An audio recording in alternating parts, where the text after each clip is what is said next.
이번 북한 스토리 얘기부터는 좀 더 고발성 내용이 포함되어 있는 점을 염두에 두셨으면 좋겠습니다. 모든 얘기가 객관화할 수는 없지만 이거는 철저히 주관적이고, 그리고 제가 살아오면서 만났던 사람들, 제가 지금까지 살아오면서 만났던 종교인들 한해서만 얘기하는 부분이며, 그리고 제가 경험하고 제가 본 종교인들 한해서 해당이 된다는 점을 이해해 주셨으면 좋겠습니다.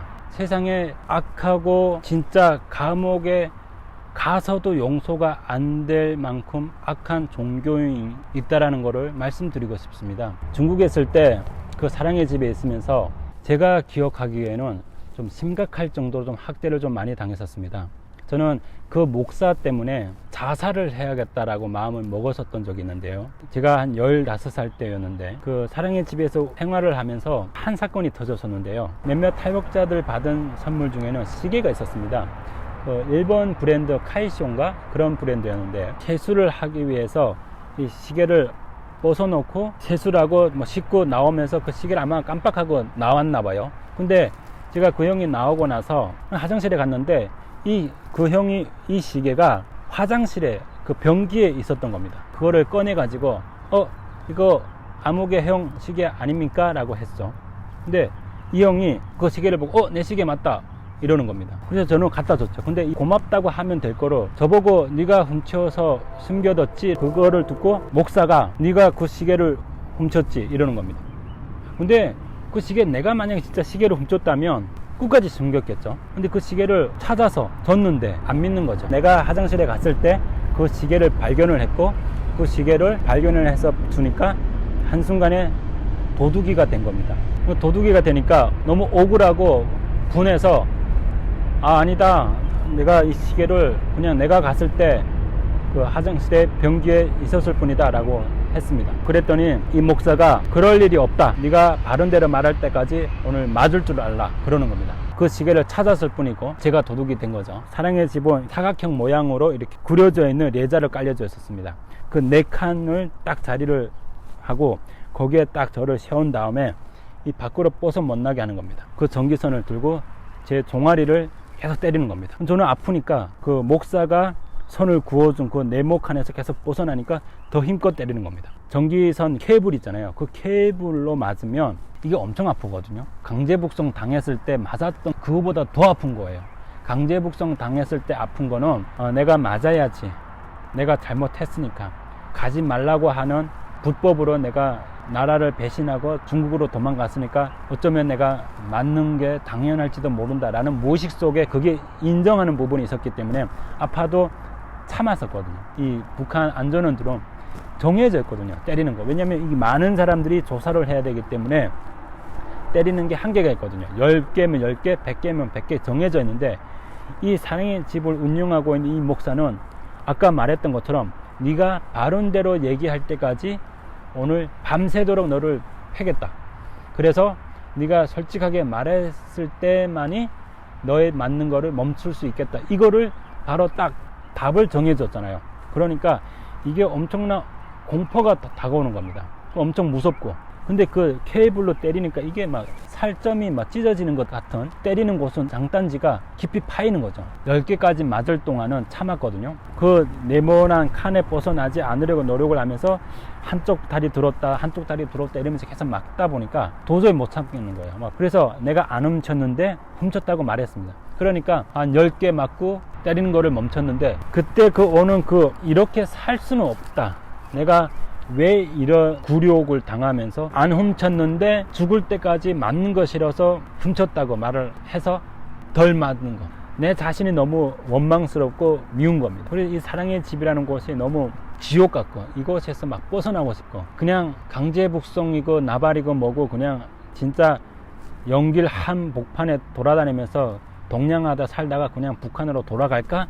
라는 마음을 먹었었습니다. 한순간에 도둑으로 몰리면서 오는 그 자괴감, 나를 향한 그 분노, 오히려 내가 미워지고 내가 이렇게 거짓말을 해서까지도 이거를 훔쳤다라고 거짓말을 더 해야 되는 나의 나약함, 이게 너무 원망스러운 겁니다.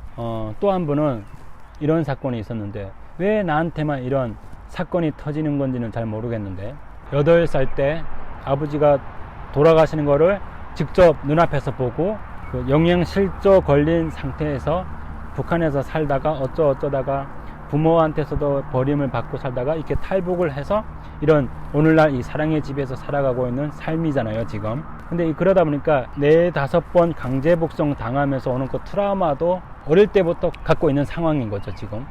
그러다 보니까 이게 나도 모르게 마음의 병이 많은 겁니다.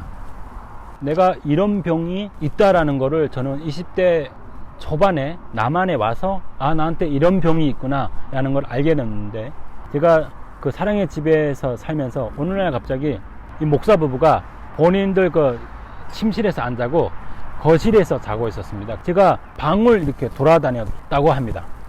목사 부부가 자고 있는 그 머리 위에 누워서 자고 있었던 거예요. 근데 갑자기 그 목사 부부가 깜짝 놀라가지고 저를 깨우면서 당장 방에 개발아 들어가 이러는 겁니다. 근데 그 소리만 기억을 하죠. 그 소리 듣고 당황해서 너무 놀래서 내가 무슨 짓 했지? 내가 왜 이러지? 이러면서 원래 자고 있던 방으로 들어가서 자려고 누웠습니다. 너 당장 네 방으로 기어 들어가 자.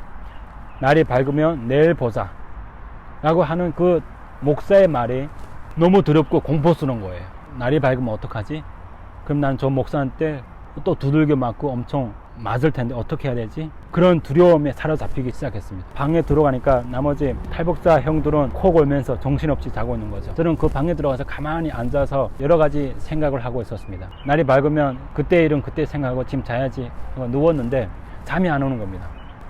가슴이 막 불안하고 쿵쿵쿵 대고, 왜냐면 이미 그 목사한테서 많이 맞았기 때문에 이 사람이 진짜 북한의 안전의원보다 더 심각하게 때린다는 것을 알고 있는 상황이기 때문에 이 날이 밝으면 어떤 가혹 행위가 벌어질지 모르기 때문에 그건 무서운 겁니다. 도저히 잠이 안 와서 창문을 열었습니다. 자살을 해야겠다.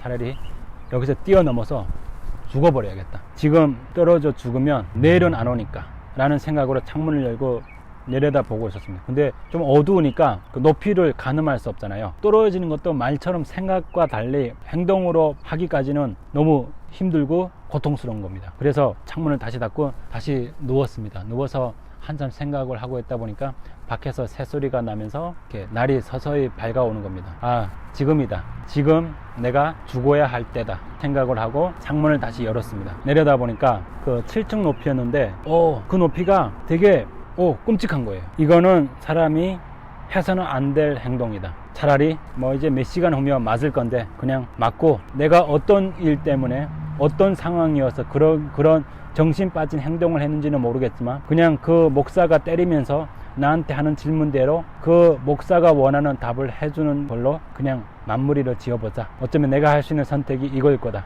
내가 지금 여기 뛰어내리는 순간 그 이후에 어떤 일이 발생할지 모르니까 나쁜 생각 이거 하지 말자. 창문을 다시 닫아버리고 다시 잠자리에 누워서 눈을 꿈뻑꿈뻑 하면서 있었습니다. 그 목사가 저의 방을 열고 저를 부르는 겁니다. 그 불러서 저를 무릎 꿇게 하는 겁니다. 그래서 저는 무릎을 딱 꿇고 앉았습니다. 그러면서 너 지난 밤에 왜 그랬니? 물어보는 겁니다. 저는 솔직하게 기억이 안 나니까 지난 밤에 제가 뭐를 했는지 기억이 안 납니다 하니까 모르는 척 하는 거니? 라고 하는 거죠. 내가 도대체 뭐를 했는지 도저히 생각 안 나잖아요. 그래서 내가 기억나는 거는 그 목사님이 저를 그 방으로 들어가라고 하는 그 말밖에 기억 안 납니다. 그렇게 말하니까 이 새끼 봐라, 너 오늘 좀 진짜 맞아야겠구나 그러는 겁니다. 벨트를 딱 푸는 겁니다. 벨트를 딱 풀고 늦지 않아서 지금 바른 대로 얘기하면 내가 너를 한두 대만 때리고 용서를 해줄게 그러는 겁니다. 그래서 목사님 제가 정말 잘못했습니다. 근데 제가 기억이 안 납니다 하니까 풀었던 벨트를 휘둘기 시작하는 겁니다. 뭐 했는지 기억이 안 난다고 하니까 목사가 얘기를 하는 거죠. 너 이 새끼 기억이 안 날 리가 없다. 네가 네 방으로 나와서 화장실에 갔어. 그 화장실에서 볼일 보고 부부가 누워있는 머리 그 주변에 앉아서 본인들을 내려다 보더라는 겁니다. 그게 너무 기억이 안 나는 겁니다. 나도 모르게 한 행동입니다. 잘못했습니다. 살려주십시오 했죠. 또 손이야 발이야 빌면서 잘못했습니다. 너 이 새끼 너 분명히 그렇게 한 이유가 있을 거야. 그 이유를 바른 대로 말을 할 때까지 맞는 거야 하는 거야. 가죽 벨트를 막 휘두르면서 엄청 또 허벅지도 때리고 뭐 온몸을 때리는 겁니다. 바른 대로 얘기할 때까지 때리는 거를 멈추지 않겠다 하니까 일단은 그 상황을 모면해야 되잖아요. 더 이상 맞고 싶지 않으니까 잘못했습니다. 제가 돈을 훔치려고 했습니다. 이 옆에 있던 목사 사모가 너 이놈 새끼 너 돈 훔치러 온 행동은 아니었는데 그러는 거예요. 내가 더 이상 어떤 다른 빠져나갈 틈이 안 보이는데 돈을 훔쳤다고 말을 해야 일관성이 있는 거잖아요. 그래도 바른 대로 얘기하라는 거예요. 이 목사도 원인을 모르는 겁니다. 솔직히 내가 왜 그런 행동을 했는지. 그렇다면 돈을 훔쳐서 뭐 하려고 했냐 이렇게 또 말을 하는 겁니다. 뭐 근데 그때는 막 너무 조급하고 맞는 게 무섭고 두려웠다 보니까 머릿속에 어떤 생각이 났냐면 TV도 들고 도망치려고 했다.